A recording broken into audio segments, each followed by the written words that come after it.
ശാസ്ത്രീയ യജുർവേദ പഠനം ക്ലാസ് 93. നമ്മളിന്ന് 17-ാമത്തെ അധ്യായത്തിൽ 31 മുതൽ 40 വരെയുള്ള മന്ത്രങ്ങളാണ് നോക്കുന്നത്. അപ്പം നമുക്ക് ഓരോന്നായിട്ട് നോക്കാം. അപ്പം അതിലതിലും പല ദേവതകളാണ്. ഒന്നാമത്തേതിലുള്ള ദേവത വിശ്വകർമാവാണ്. വിശ്വകർമാവ് എന്ന് പറഞ്ഞാൽ വിശ്വത്തിനെ സൃഷ്ടിച്ച എഞ്ചിനീയർ എന്നാണ്. അപ്പോൾ അതേതായത് ബ്രഹ്മം തന്നെയാണ്. അപ്പം അതിനെപ്പറ്റി എന്താണ് 31-ൽ പറയുന്നതെന്ന് വെച്ചാൽ, യഥാർത്ഥത്തിൽ മനുഷ്യർക്ക് ഈ ഭൂമി ഈ പ്രപഞ്ചത്തെയെല്ലാം സൃഷ്ടിച്ച സൃഷ്ടാവിനെ പറ്റി എന്താണ്, ഈശ്വരനെ പറ്റി എന്താണ് അറിയുക? ഒന്നും അറിയില്ല എന്നതാണ് സത്യം. മനുഷ്യർ വൈരുദ്ധ്യാത്മക ഭൗതിക പദാർത്ഥങ്ങളുടെയെല്ലാം അർത്ഥമാണ് മനസ്സിലാക്കുന്നത്. അതിനെ പറ്റിയാണ് അന്വേഷിക്കുന്നത്. അതായത് ഭൗതിക ലോകത്തിലുള്ള കാര്യങ്ങളാണ് അന്വേഷിക്കുന്നത്. അതുകൊണ്ട് മനുഷ്യർക്ക് യഥാർത്ഥത്തിൽ ആ ബ്രഹ്മത്തെപ്പറ്റി ഒന്നും തന്നെ, പ്രപഞ്ചം ഏതിൽ നിന്നുണ്ടായോ അതിനെപ്പറ്റി ഒന്നും തന്നെ അറിയില്ല. അത് സത്യവുമാണ്. ശാസ്ത്രലോകം തന്നെ പ്രപഞ്ചം ഏതിൽ നിന്നാണ് ഉണ്ടായത് എന്ന് അന്വേഷിച്ചിട്ട് അത് പറ്റൂല എന്ന് കണ്ടിട്ട് മടങ്ങിയതാണ്. ബാക്കി പ്രപഞ്ചത്തിലെ എല്ലാം, ഈ ഭൗതിക ലോകത്തിലെ എല്ലാം കണ്ടെത്തി. പക്ഷേ ഈ ബ്രഹ്മം അത് ഏതിൽ നിന്നാണ് ഇതുണ്ടായത്, അതായത് ഇലക്ട്രോണും പ്രോട്ടോണും എനർജിയല്ല ഏതിൽ നിന്നാണ് വന്നത് എന്ന് അവർ അന്വേഷിച്ചിട്ട് കണ്ടെത്താൻ പറ്റിയില്ല. കാരണം അതിന് രൂപവും ഭാവവുമില്ല, അതുകൊണ്ട് കണ്ടെത്താൻ പറ്റിയില്ല. അപ്പം അവർക്കറിയില്ല എന്ന് പറയുകയാണ്. അവർ ഈ ഭൗതിക വസ്തുക്കളെയെല്ലാം പറ്റിയുള്ള അന്വേഷണത്തിലാണ് പോകുന്നത്. ഇനി 32-ൽ പ്രപഞ്ചം എങ്ങനെയാണ് സൃഷ്ടിച്ചതെന്ന് പറയുകയാണ്. ആദ്യം വായുവിൽ ദേവകൾ കർമ്മമനുഷ്ഠിച്ചു. വായുവാണ് ആദ്യം ഉണ്ടായത്. വായു എന്ന് പറയുന്നത്, വായുവിനെ നമുക്ക് കാണാൻ പറ്റാത്ത വസ്തുവാണ്. വായുവിനെ കാണാൻ പറ്റില്ല. അപ്പൊ അത്തരം വസ്തുക്കളാണ് ആദ്യം ഉണ്ടായത്.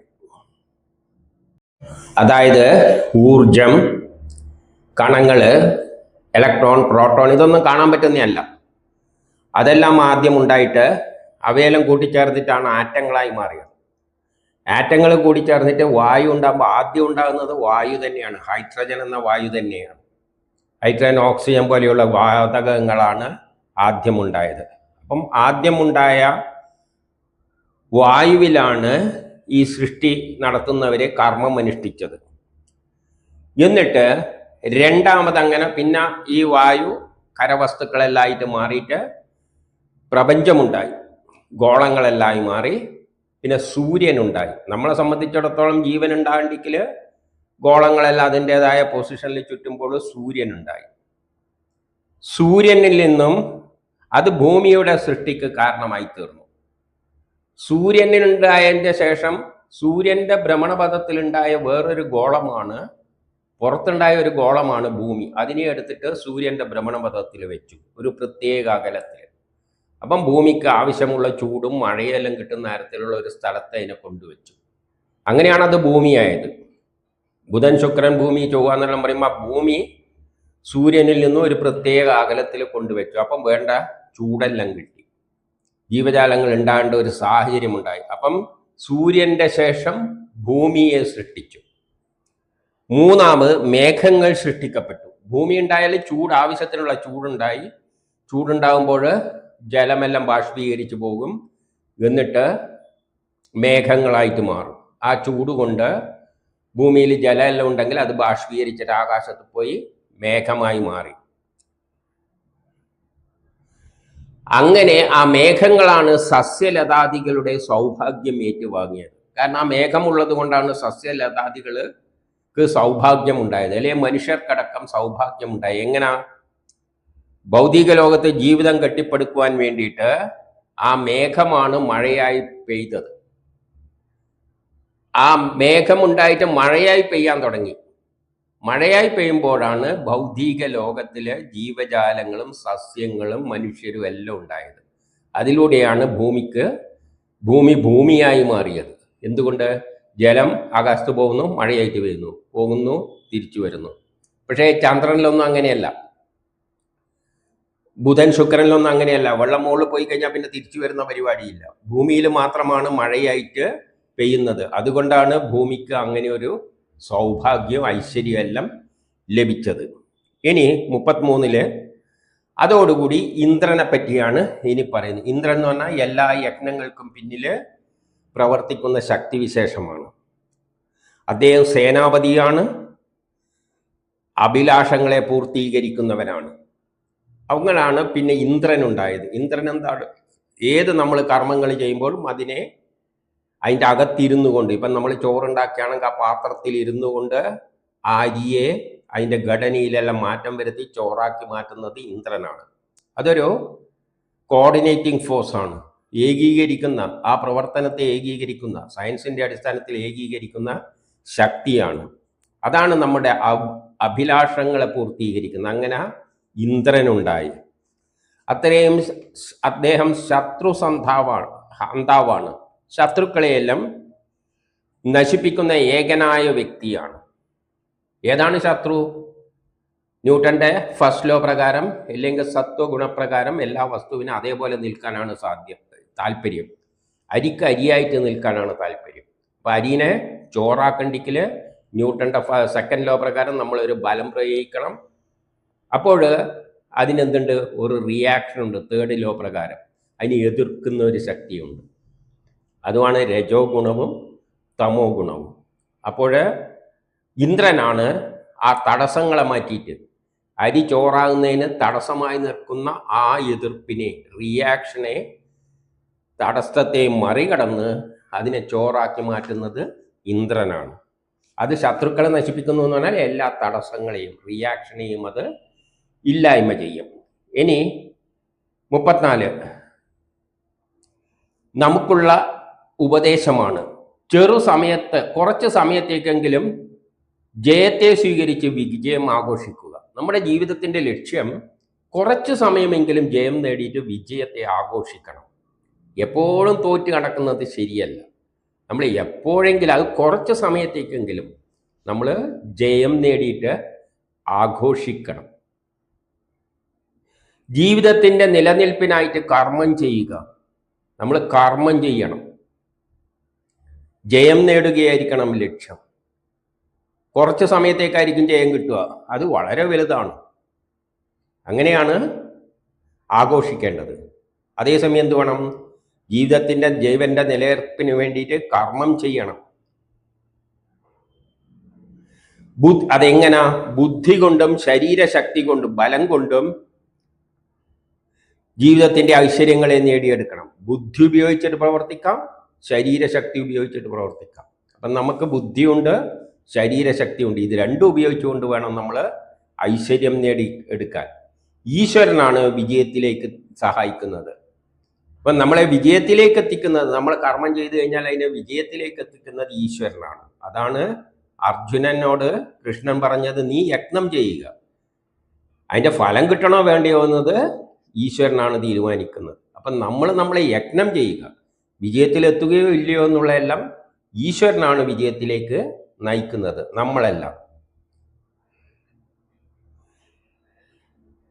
ഇന്ദ്രൻ ആഗ്രഹങ്ങളെ പൂർത്തീകരിക്കുന്നവനാണെന്ന് മനുഷ്യർ മനസ്സിലാക്കണം. അപ്പം നമ്മളുടെ ആഗ്രഹങ്ങളെല്ലാം പൂർത്തീകരിക്കുന്ന ഒരു ശക്തിയുണ്ട്, അത് ഇന്ദ്രനാണ്. നമ്മൾ എന്ത് കർമ്മം ചെയ്യുമ്പോഴും, ഇപ്പം നമ്മൾ ചോറ് വെക്കുമ്പോൾ അതിൻ്റെ ചോറാക്കി തരുന്നത് അതിൻ്റെ അകത്തുള്ള ഒരു ശക്തി വിശേഷമാണെന്ന് നമ്മൾ മനസ്സിലാക്കണം.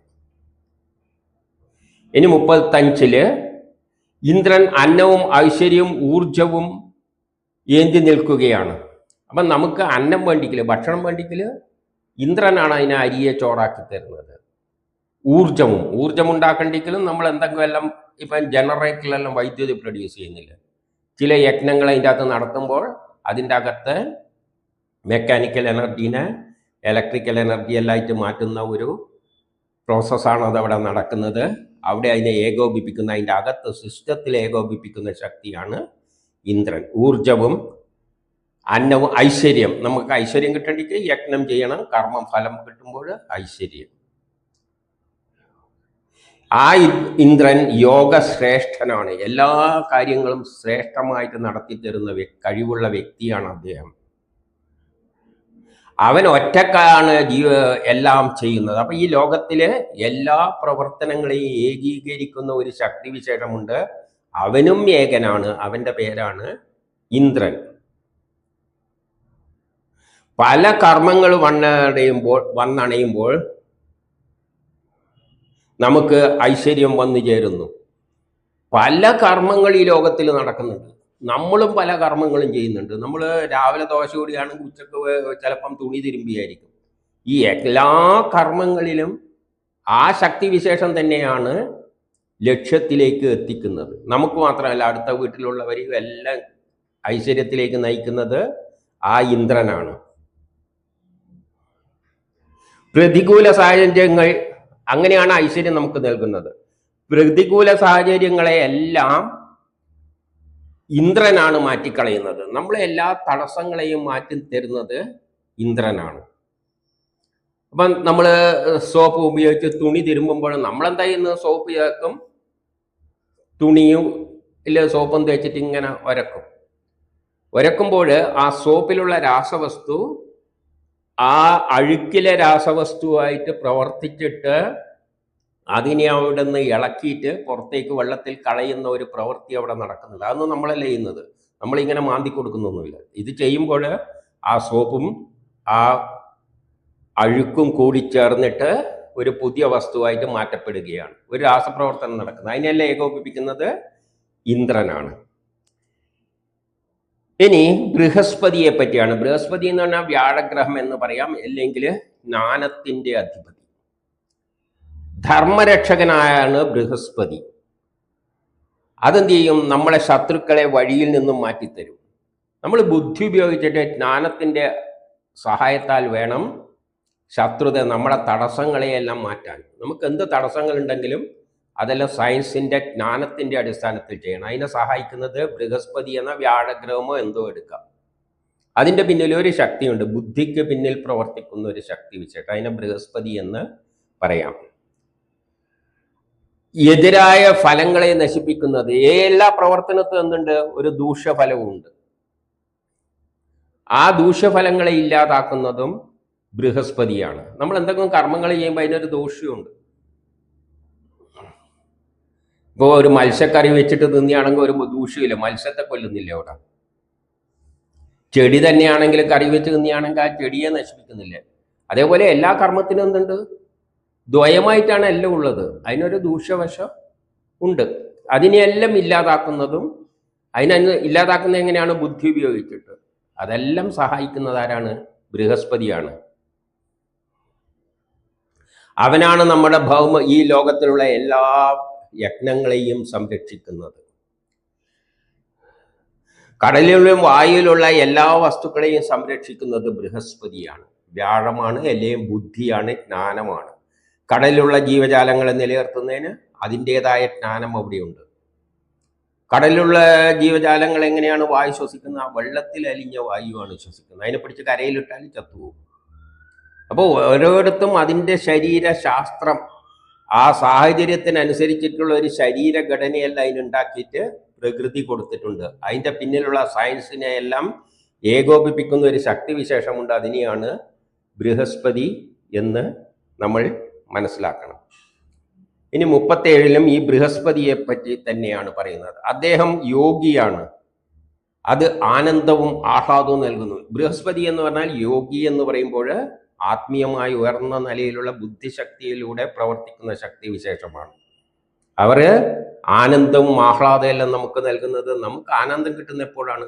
മനസ്സിൻ്റെ സംതൃപ്തിയിലാണ്, മനസ്സുമായിട്ട് ബന്ധപ്പെട്ടതാണ്.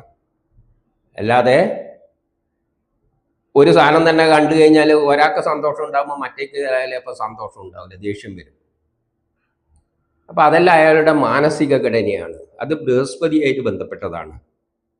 അവൻ വീര്യമുള്ളവനും കുതിരെ പോലെ ശക്തിയുള്ളവനാണ്. അപ്പൊ ജ്ഞാനമാണ് ഏറ്റവും വീര്യമുള്ളത്. ജ്ഞാനത്തിന്റെ ഈ ശക്തിവിശേഷം ബൃഹസ്പതി വ്യാഴം, അവൻ വീര്യവാനും കുതിരയെ പോലെ ശക്തിയുള്ളവനുമാണ്, ഭയമില്ലാത്തവനാണ്, സത്വഗുണത്തിന്റെ പ്രതീകവും ഓജസ് തികഞ്ഞവനുമാണ്. സത്വഗുണം എന്ന് പറഞ്ഞാൽ സ്ഥായിയായ അവസ്ഥ. അപ്പം നമ്മുടെ സ്ഥായിയായ അവസ്ഥയാണ് സന്തോഷം. ബാക്കിയെല്ലാം നമ്മളെ മനസ്സിനെ ഇങ്ങനെ ചഞ്ചലമാക്കും.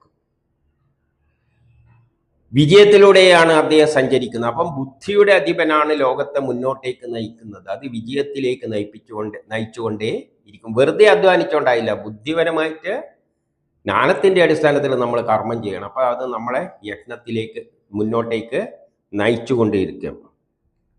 ആ ശക്തി രഥത്തിലേക്ക് ഭൂമിയിലേക്ക് രഥത്തിലേറി ഭൂമിയിലേക്ക് വരട്ടെ. ആ ഇന്ദ്രൻ അല്ലെങ്കിൽ ആ ബൃഹസ്പതി നമ്മുടെ നേരെ നമ്മളെ സഹായിക്കാനായിട്ട് വരട്ടെ എന്ന് പറയുകയാണ്.